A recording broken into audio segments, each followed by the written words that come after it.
कुर्सी पे बैठने वालों को जमीन की अहमियत याद रहे, सच दिखाते हैं हम। सच का सामना में आपका एक बार फिर स्वागत है। दोस्तों और साथियों, और जहां तक मेरी आवाज जा रही है, ऐसी मेरी मां और बहनें,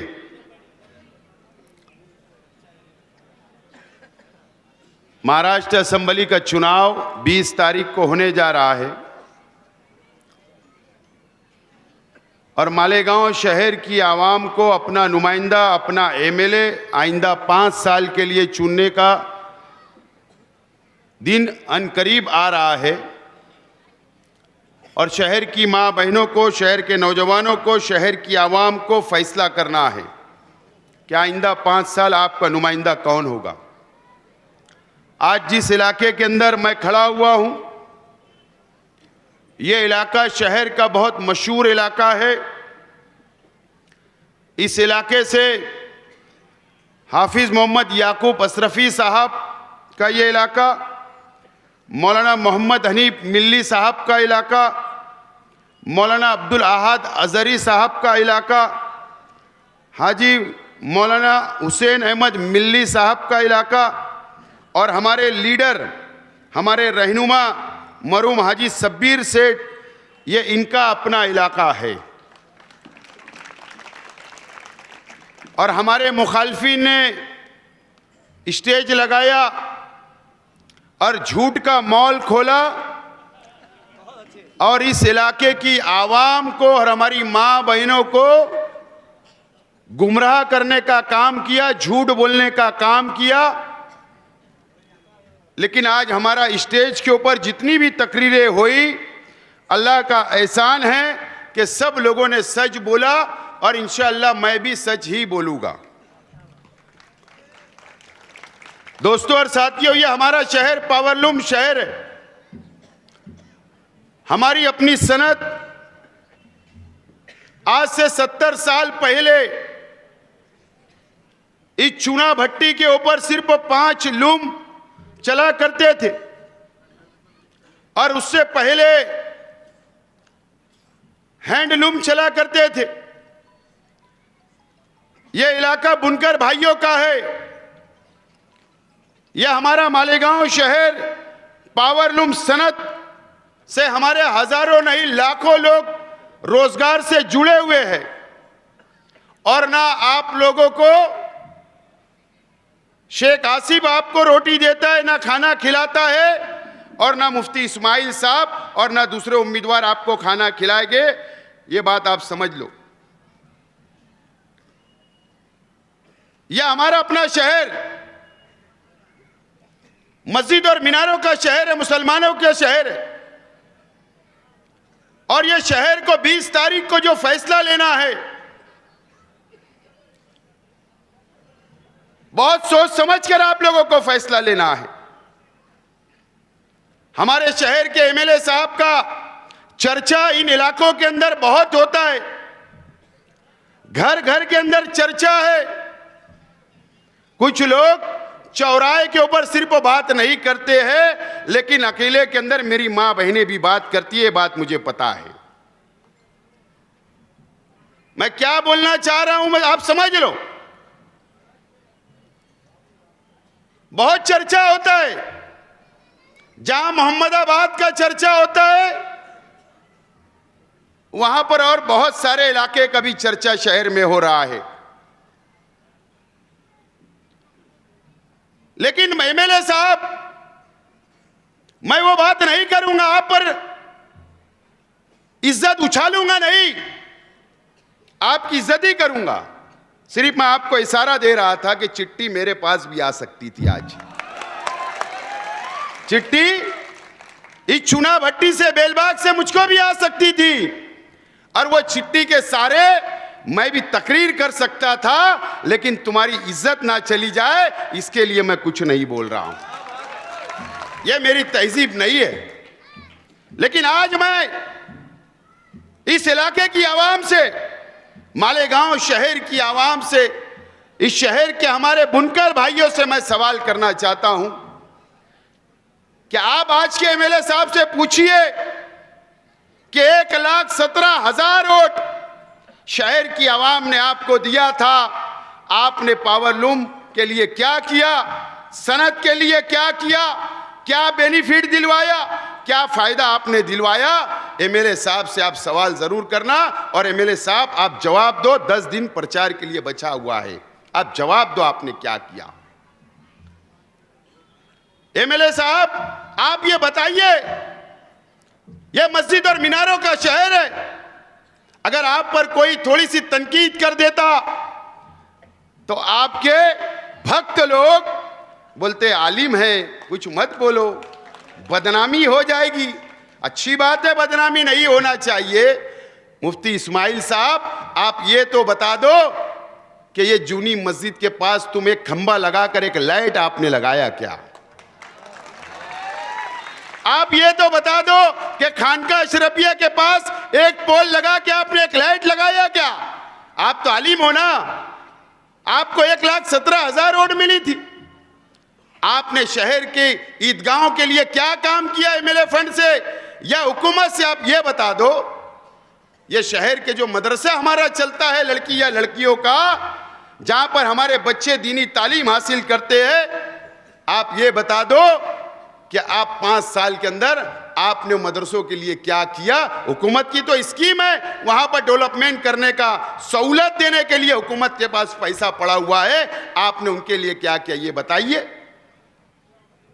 आपने हमारी शहर की मां बहनों के लिए कौन सा बड़ा गार्डन बनाया? मुफ्ती इस्माइल साहब आप ये बता दीजिए। आपने हमारी मां बहनों के लिए कौन सा रोजगार खड़ा किया? आप ये बता दीजिए। आपने कौन सा नुमाया काम अंजाम दिया? आप ये बता दो। या आप ये बता दो कि मैंने बुनकर भाइयों के बच्चों को मैंने सर्विस लगाया, सरकारी नौकरी दिलाया, कम से कम ये बता दो। या आपने कोई कॉलेज के अंदर एडमिशन करवाया, ये बता दो। आपने 5 साल कुछ नहीं किया। 5 साल कुछ नहीं किया, आप नाकाम हो गए। मुझे बताइए चूना भट्टी के लोग, इस इलाके के लोग, शहर की आवाम, कि 5 साल पहले 2019 के अंदर जब असेंबली का इलेक्शन था तो आपसे वोट मांगने घर घर आए और उसके बाद से शहर के कोई गली के अंदर नजर नहीं आए, चूना भट्टी के ऊपर भी नजर नहीं आए होगे तो होंडा लेकर अकेले आए होगे, ये मुझे पता है, ये पता है। लेकिन आपके मसाइल हल करने के लिए आए क्या? सिर्फ जब इलेक्शन आता आपसे वोट ले लेते हैं, लेकिन आपका रोजी रोटी का मसले के बारे में नहीं सोचते। अगर मैं शेख आसिफ, अगर मैं आपके बारे में सोच रहा हूं, अगर आज मैंने मेरा मैनिफेस्टो डिक्लेयर किया तो मैंने क्या किया? मैंने कहा कि चाहे वो रंगीन पावरलूम हो या सफेद हो, 24 लूम के कारखाने पर इंशाअल्लाह अगर आप लोगों ने मुझे कामयाब किया तो मैं कारखाने के ऊपर सोलार बैठाने का काम करूंगा। मैंने सुना कि एक बुनकर तंजीम का बेवकूफ आदमी ये बोल रहा था, अक्ल का तो पता नहीं है, बोलने का तो ढंग नहीं है, लेकिन ऐसा बोल रहा था कि सब्सिडी बंद हो जाएगी। अबे बेवकूफ, अबे जब मीटर ही नहीं रहेगा, सोलार से बिजली मिलने वाली है, तो सब्सिडी का सवाल कहां से आया? सवाल कहां से आएगा? आज तो बुनकर भाई परेशान है, कारोबार नहीं चल रहा है, मंदी रहती है। आज उसको गवर्नमेंट की सब्सिडी और उसके जेब से भी पैसा मिलाकर बिल भरना पड़ता है। सोलार लगने के बाद एक भी बिल नहीं आएगा, जबकि हुकूमत उल्टा 2-3 लाख रुपया सब्सिडी आपके अकाउंट के अंदर डालेगी। अगर मैं ये काम कर रहा हूं तो तकलीफ क्या है? अगर मैंने मस्जिद के ऊपर सोलार लगाया हूं, 110 मस्जिद और मदरसे पर सोलार लगाया, तो बहुत तकलीफ हो रही। एमएलए साहब को तो ये बोलना था कि शेख आसिफ ने 110, मैं 1010 लगाऊंगा, ये बोलना चाहिए था। लेकिन आप तो काम करना आपको आता नहीं और आप इस तरीके की बातें कर रहे। कल मुझे उम्मीद थी एमएलए साहब से, 2 दिन पहले जब जलसा लेकर गए, मुझे उम्मीद थी कि मैंने कहा था सर्वे नंबर 57 पे कि एमएलए साहब आप बहुत फिरका परस्ती की बातें करते हो, मुझ पर इल्जाम लगाते हो ना।